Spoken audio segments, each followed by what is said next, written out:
Welcome students. स्वागत है हमारे YouTube channel your success coaching centre में। मैं आज आपके समक्ष 10वीं वर्ग की जो मॉडल प्रश्न प्रारूप है, जो झारखंड शैक्षिक अनुसंधान एवं प्रशिक्षण परिषद द्वारा जारी किए गए हैं, और ये जो भी प्रथम सावधिक परीक्षा होने जा रही है दिसंबर में 1 से 15 दिसंबर के बीच, जो 40 पूर्णांक होंगे और समय अवधि उसमें 1.5 घंटे का मिलेगा। उससे संबंधित कुछ महत्वपूर्ण जो प्रश्न हैं मैं आपके समक्ष पेश करने जा रहा हूं। तो चलिए हम विलम्ब ना करते हुए अपने प्रश्न की ओर चलते हैं। और आज का जो हमारा टॉपिक है वो विज्ञान से संबंधित है। तो विज्ञान का यह हमारा पहला सेट है। इससे पहले ऑनलाइन करने की कोशिश की गई थी, लेकिन नेटवर्क कंजेशन की वजह से वो वीडियो ठीक तरह से नहीं ऑनलाइन प्रोसेस हो पाया, और जिसकी वजह से जो बहुत ज़्यादा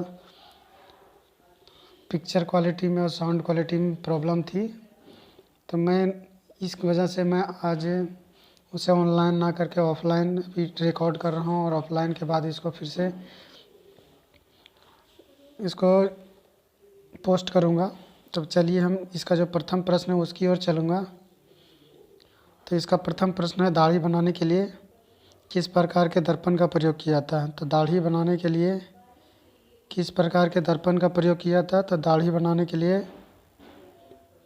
हम जानते हैं कि दाढ़ी बनाने के लिए किस प्रकार के दर्पण का प्रयोग किया जाता है।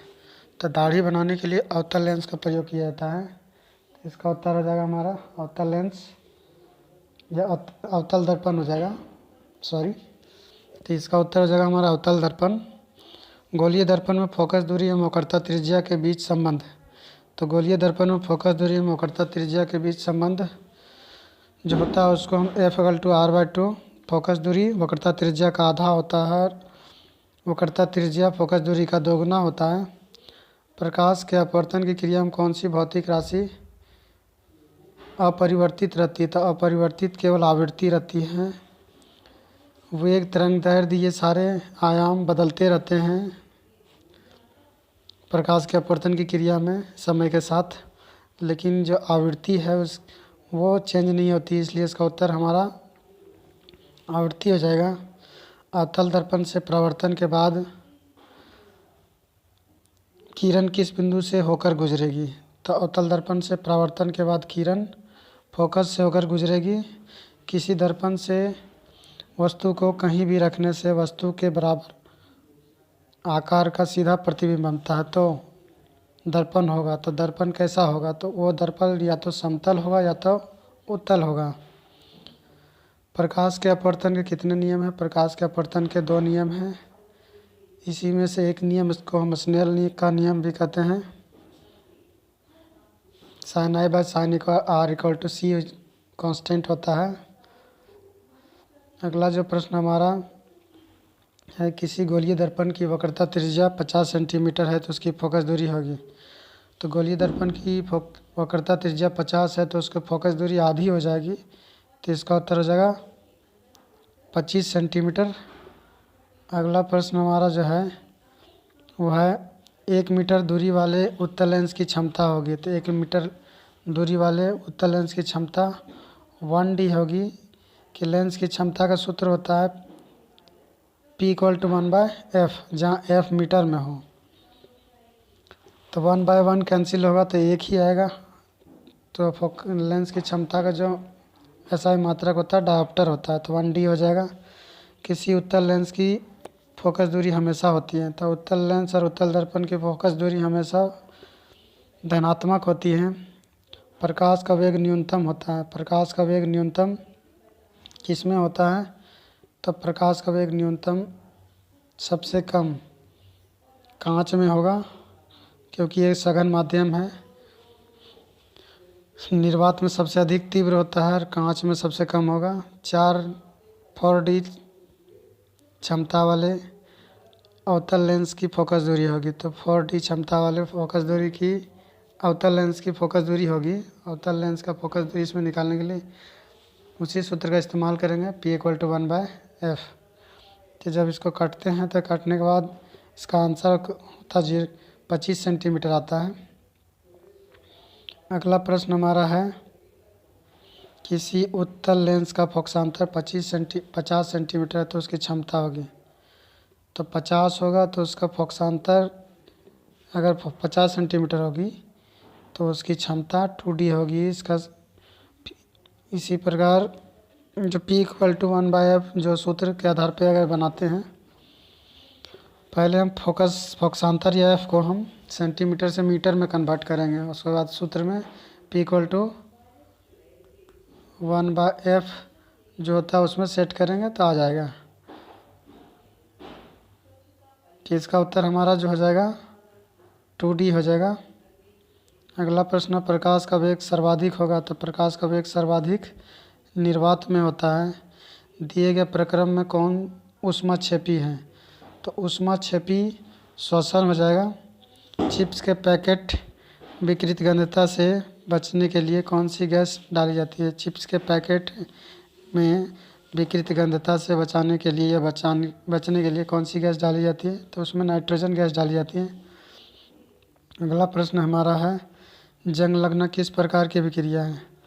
तो जंग लगना एक संयोजन अभिक्रिया, क्योंकि यह जल के साथ आयरन लोहा के साथ संयोजन की अभिक्रिया करता है। मिलता है और मिलने के बाद जंग लग जाता है, इसलिए जंग लगने के बाद लोहे का जो वजन होता है वो बढ़ जाता है। अगला प्रश्न है, दिए गए अभिक्रिया में किस पदार्थ का उपचयन हो रहा है? तो इसमें जो उपचयन हो जाएगा उसका हो जाएगा उत्तर हमारा ZnO, क्योंकि उपचयन जो होता है उसमें ऑक्सीजन की संख्या में कमी और हाइड्रोजन की संख्या में वृद्धि। तो इसमें ऑक्सीजन की संख्या में Z से यहाँ ऑक्सीजन है लेकिन यहाँ नहीं है, इसलिए ZnO जो हो जाएगा इसका उपचयन हो रहा है। अगला प्रश्न हमारा है, दिए गए कौन सा रासायनिक समीकरण संतुलित है? तो कौन सा रासायनिक समीकरण संतुलित है? तो इसका समीकरण का ये हो जाएगा CaOH2 + CO2 CaCO3। यहाँ ब्रैकेट जो दिया गया है गलत से दिया गया है, CaCO3 + H2O होगा।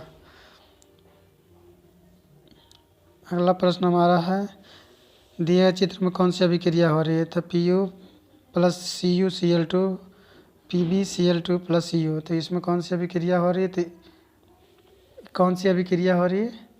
तो अभिक्रिया इसमें हो जाएगा विस्थापन, क्योंकि यहाँ पे कॉपर जो है क्लोरीन के साथ था, लेकिन यहाँ अगली अभिक्रिया के बाद कॉपर अलग हो गया, तो ये विस्थापन अभिक्रिया हो जाएगी। दिए गए पदार्थ में कौन गंधीय सूचक की तरह व्यवहार करता है? तो गंधीय सूचक की तरह कौन व्यवहार करता है इसमें? तो हल्दी। अगला प्रश्न हमारा जो है, हड्डी को जोड़ने के लिए डॉक्टर किस लवण का प्रयोग करता है? तो हड्डी को जोड़ने के लिए doctor calcium sulphate semi hydrate का प्रयोग करता है और इसका सूत्र होता है CaSO4 × 1H2O।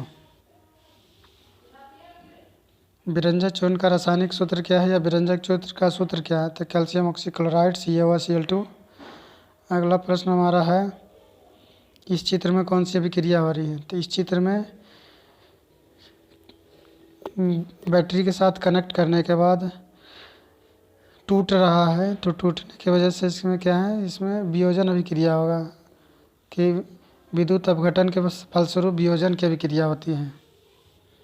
टमाटर में कौन सा अम्ल पाया जाता है? तो टमाटर और पपीता, इसमें ऑक्जेलिक अम्ल पाया जाता है, तो इसका उत्तर हो जाएगा ऑक्जेलिक अम्ल। अगला प्रश्न हमारा जो है, तनुकिरण की प्रक्रिया में होती है, तो तनुकिरण की प्रक्रिया में क्या होती है? तो तनुकिरण की प्रक्रिया में तनुकरण जो होती है उसमें इस प्रक्रिया में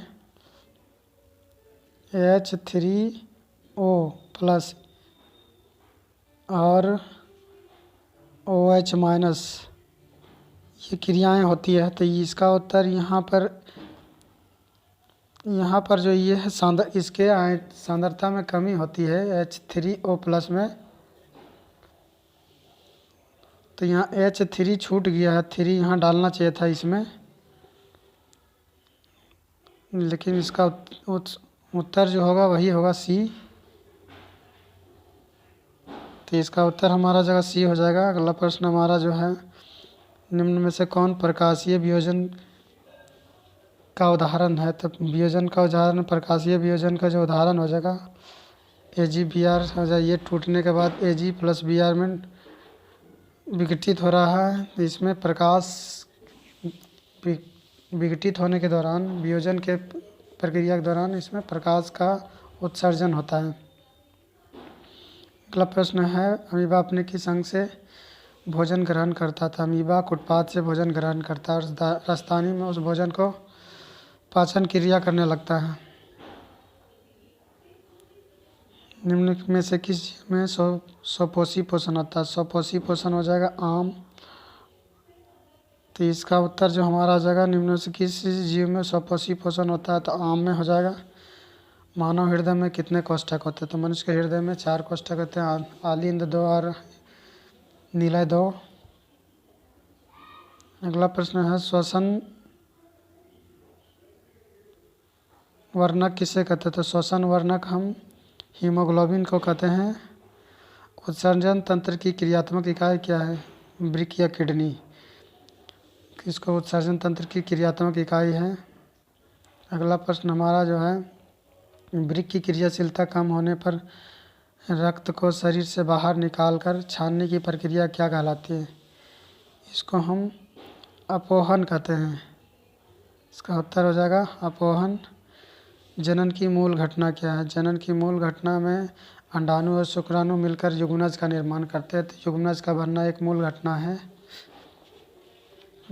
अगला प्रश्न हमारा जो है, दिए गए चित्र किस प्रकार के जनन को दर्शाता है? तो दिए गए चित्र में ये बहुखंडन है। मलेरिया का परजीवी जो हमारे शरीर में अंडे दे देता है, तो उसकी संख्या, अंडे की संख्या बेतहाशा बढ़ती है। तो ये बहुखंडन का उदाहरण होगा। नर युग्मक एवं मादा युग्मक, नर युग्मक एवं मादा युग्मक के संलयन को क्या कहते हैं? तो इसको हम कहेंगे निषेचन, फर्टिलाइजेशन। अगला प्रश्न हमारा जो है, लड़कों में यौनारंग या यौनावस्था के लक्षणों का नियंत्रण कौन हार्मोन करता है? तो लड़कों में टेस्टिस के द्वारा जिस हार्मोन का स्राव होता है उसको हम टेस्टोस्टेरोन कहते हैं। यह हार्मोन ही लड़कों में यौनावस्था के लक्षणों को नियंत्रित करता है। सौर स्थिरांक का मान क्या है? सौर स्थिरांक का मान 1.4 वाट प्रति वर्ग मीटर होता है। तो इसका उत्तर जगह 1.4 वाट प्रति वर्ग मीटर। अगला प्रश्न हमारा है, जैव गैस का घटक या मुख्य घटक क्या है? तो जैव गैस का मुख्य घटक मीथेन होता है। क्योंकि कोई भी चीज़ जब सड़ता गलता है, या गोबर है या कोई भी चीज़ हो, सड़ते गलने के बाद उससे स्मेल निकलता है, दुर्गंध निकलती है। और ये दुर्गंध जो होते हैं मीथेन की वजह से होती है, क्योंकि मीथेन बहुत ज़्यादा स्मेल करता है, महकता है। महासागरीय तापीय ऊर्जा प्राप्त करने के लिए महासागर के पृष्ठ के जल का ताप और 2 मीटर की गहराई के जल के ताप में कितना अंतर होना चाहिए? तो इसका उत्तर हो जाएगा 20 डिग्री सेल्सियस। इससे अधिक ताप में अंतर होने पर हम महासागर से बिजली उत्पादन नहीं कर पाते हैं। तो मैंने आपके समक्ष 10वीं वर्ग की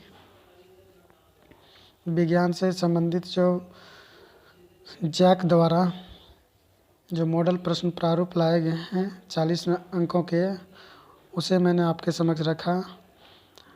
अगले दिन इसका जो बाकी जो सेट है उसको अब मैं आपके समक्ष रखूँगा। यदि अभी तक आपने हमारे चैनल को सब्सक्राइब नहीं किया तो सब्सक्राइब कर लीजिए। वीडियो